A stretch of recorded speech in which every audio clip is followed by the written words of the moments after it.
There, and the pen, everything's falling apart. Ah! Okay, so then why do I have these? It's like Obama. No reason.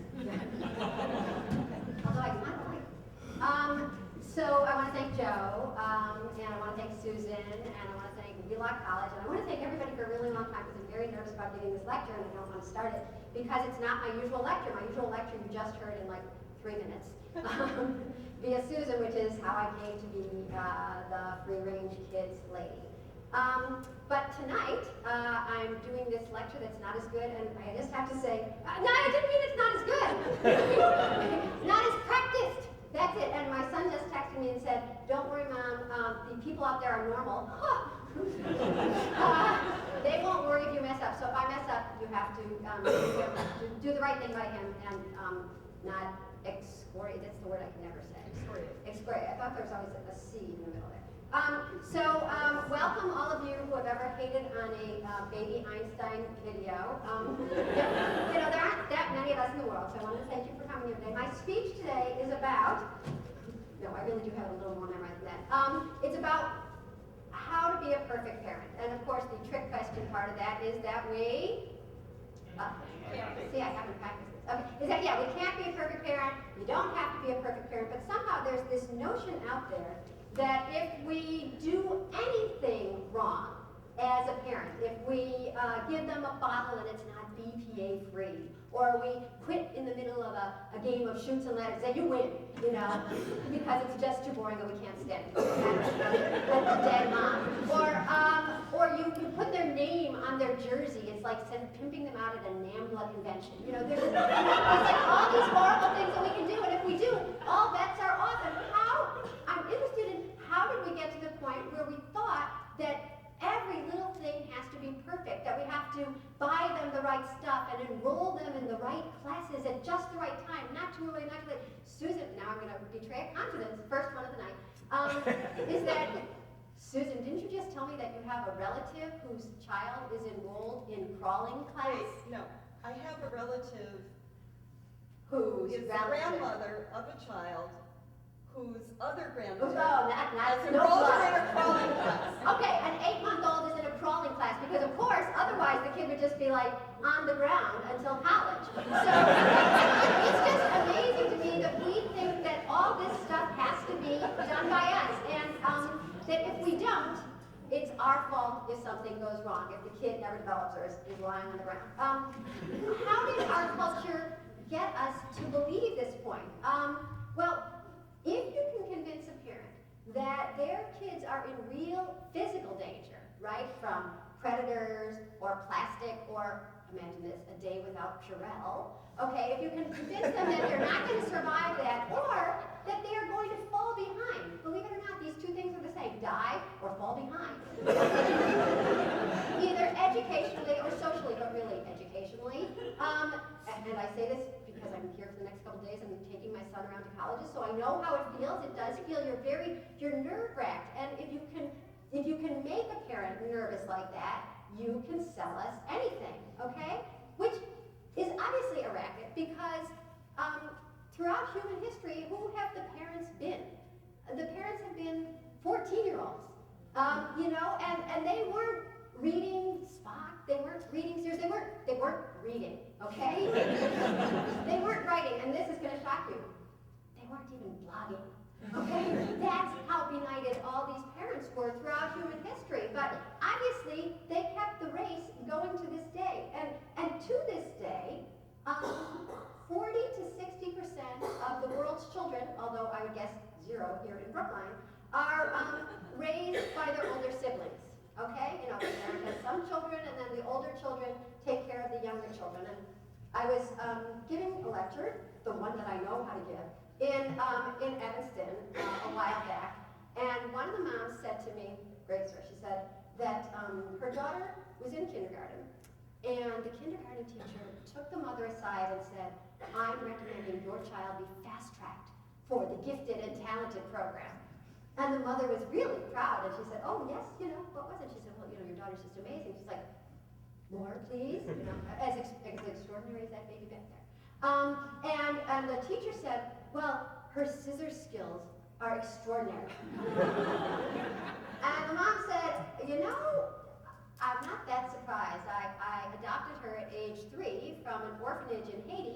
where she was peeling her mangoes with a machete.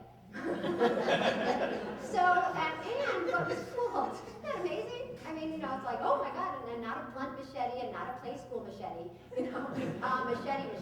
And when the kid was 3 years old at this orphanage, to the brother, who the mother also adopted, and the brother was 1, and at the orphanage, the 3-year-old was helping take care of the 1-year-old. Obviously, she wasn't the one totally in charge, or else she was, because she had the machete.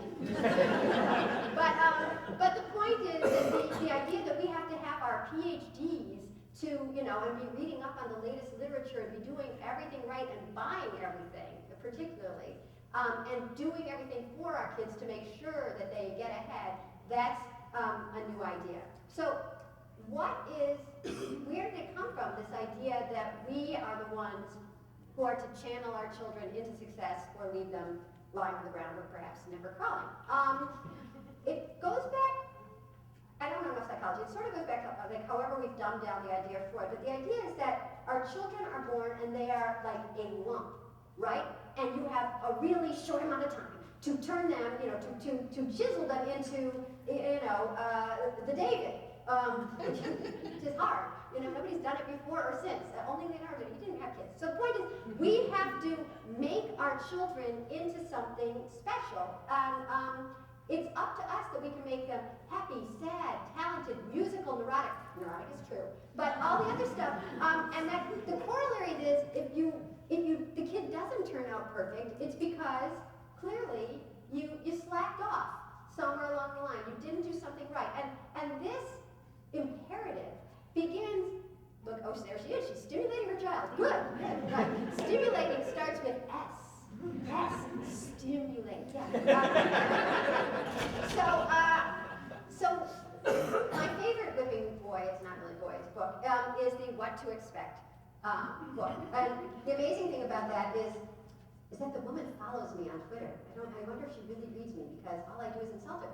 But anyways, the What to Expect book, when it was first published, was 300 pages, and then the next edition was over 400, the next one was 500, and 600 finally, the current edition, now with more symptoms than ever before, which is great, because you thought it was just like your toe was hurting, and it turns out it's like gestational berry or something. They find things that you never realized could go wrong. And they are not only What to Expect, now they're the prequel, because there's 10 pages in the 600-page book of what to do before you're expecting. And I'm sure someday it will become a book just like their whole diet thing became a book. But anyways, so I read the 10 pages, because that's what I'm willing to do for you, and I boiled it down to what it says to do, okay? So I'm going to read it to you. It says, and I'm so happy because now I get to read. Here's what you should do before you even get pregnant. Lose weight, get shots, research your family history, talk to a genetic counselor, take vitamins, cut back on caffeine, check your meds, rev up the romance, fix your teeth, that'll help, actually, the romance department. Find a doctor, get a checkup, avoid hot dogs, now we're back to square one. Get rid of the electric blanket, quote, get to know your cervix.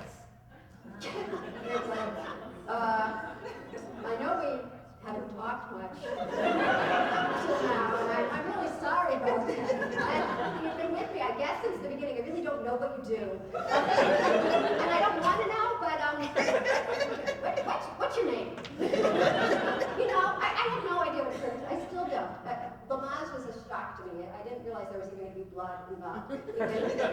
So I try not to know anything about my body. But anyways, okay, get to know your cervix. Cut down on alcohol, eat more vegetables, avoid environmental hazards. Consider changing jobs, reevaluate your budget, draw up a will, and above all, relax. I just changed jobs, I drew up my will, and my cervix will not shut up. But I'm so relaxed. So that's just what you're doing before the baby is conceived, literally. But what happens once you're pregnant? Okay? This is Dr. Oz from You Having a Baby, which I call You Having a Breakdown. So here's what he says, and this is a quote from America's Doctor. I might never on that show. Quote, many moms read aloud to their child even before that first night in the crib. We strongly endorse that practice too, not just for brain development, but also to allow your baby to hear your voice and establish an auditory bond at an early age. Okay, can we go over this whole thing? How, like, starting from the fact that it's like at an early age, it's not an age. It's pre-age, but okay. Establish an auditory bond. Does your kid otherwise go, la, la, la, la? You know, it's like, oh, finally, she's reading me a story. Oh, that's really good. How is it for brain development? I mean, how good are you at listening to stories when you are underwater? Under a thingy, which may or may not be the cervix, you know, in the dark. Okay, and what is the difference between hearing your mom say, I'd like the number 7 with the white rice and Pepsi, which is probably also all really bad, according to Dr. Oz, and probably also according to Michelle. Right?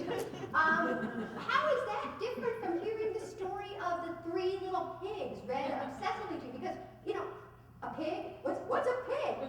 What's 3? You know, and like the difference between a straw house and a brick house, I don't think they're going to get that.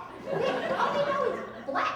So this idea that you're supposed to be reading to them, where does this come from? It comes from nothing. It comes from driving you crazy, and it comes from the idea that the only good parent is a parent who is inconvenienced and obsessed and told that it is up to her to make this child into a book-loving, voice-recognizing genius even before you put them in the crib that's going to be recalled, and that you have to take the bumpers out of, and the toys out of, and the blankets out of, that you, and maybe you threw in a rattle because you're such an idiot.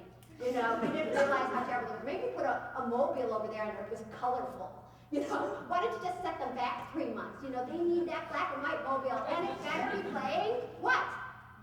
Mozart! Mozart, as you guys well know, that is like just the tip of the baby stimulation industry, right? And let's just think for a moment, who can we be positive sure in the history of the world did not hear Mozart in the womb? Right? Okay, all right, now here's a quiz. Mozart had 6 children. Have you heard of them? I mean, if anyone was listening to Mozart, oh my God!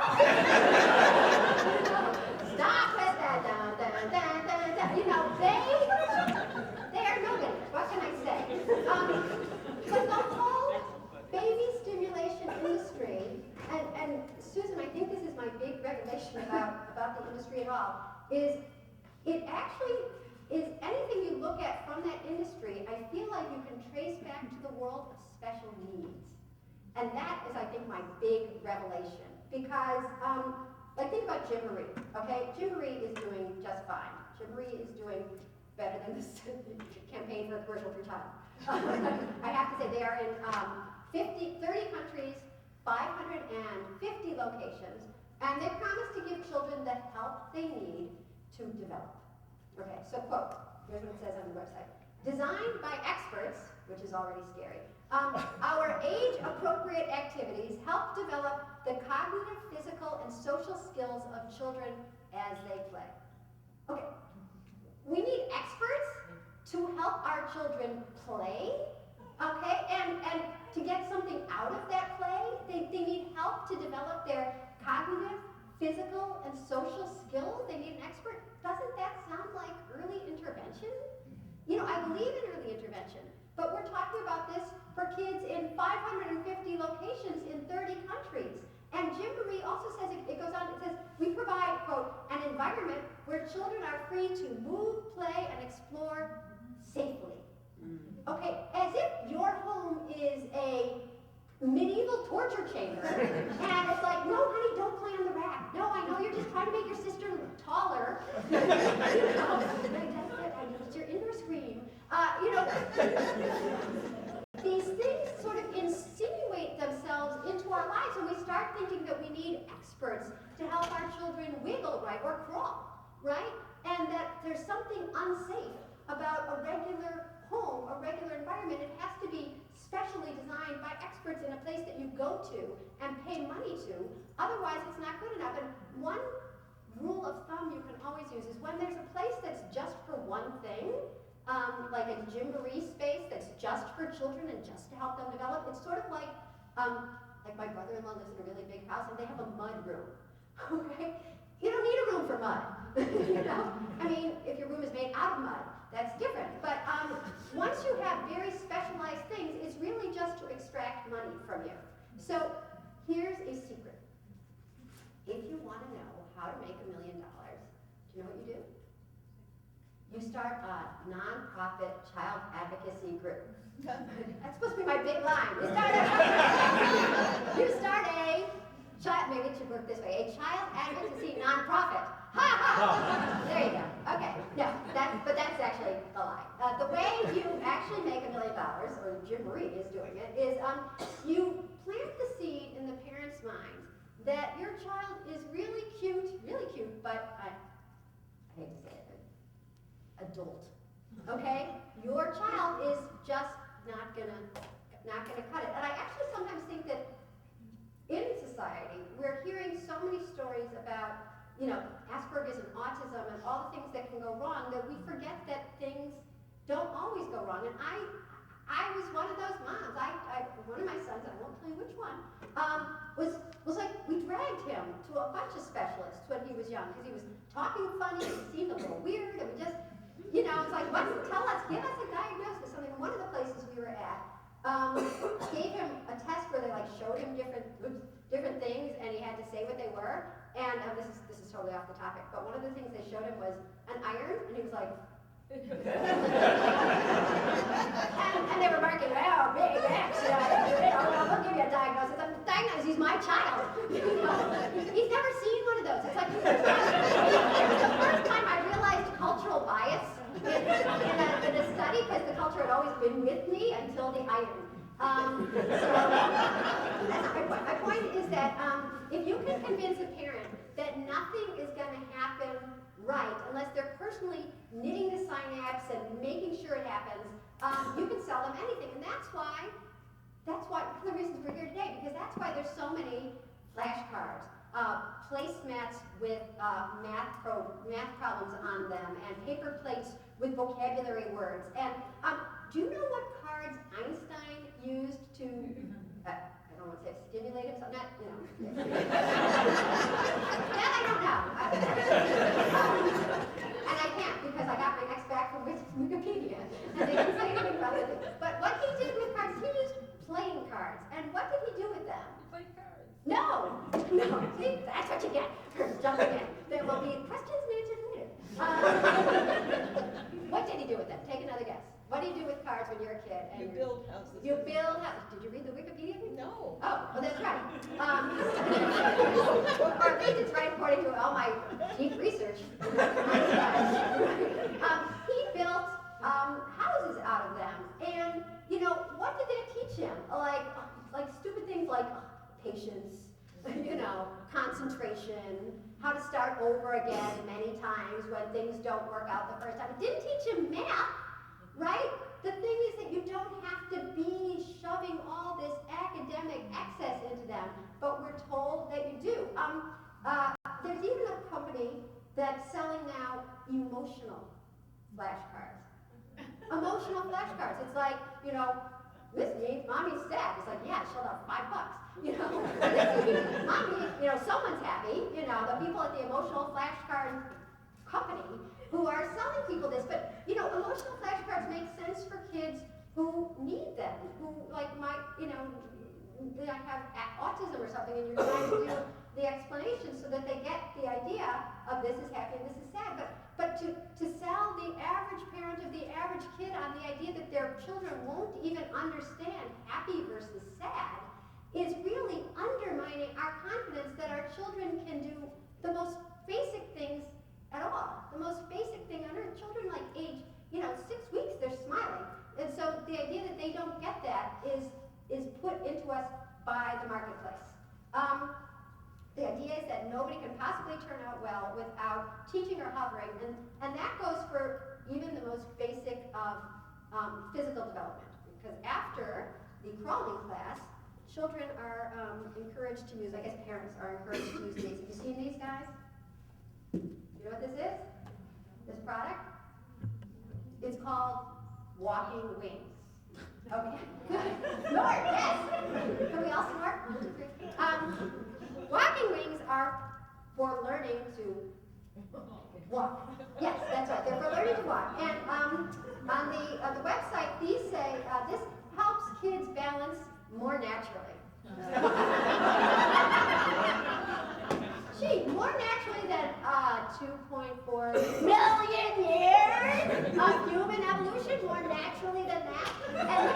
And then it says it even on here, fewer falls for baby. You know what? I think that falls are great for babies because of a couple things. Funny, first of all. It's something to do, like you had the baby, they better provide some entertainment. But no, really, when they fall, it's annoying, presumably, to them, if not to you. And so then they want to get good at walking, right? And also, falling is the corollary to getting up again. And you want them to realize that, literally, that if you fall, you can get up again. And you want them to realize that metaphorically. But if the good parent is the parent who has the fewest falls, then you're not even allowed to let your child have normal human, like the misery of falling when you're walking. I think that's something kids can roll with. But you're told that a good parent doesn't even let their child get a single boo-boo. It's just bizarre. And the idea of falling a little being okay is gone from our society, even when it comes to, well, perhaps even more, when it comes to education.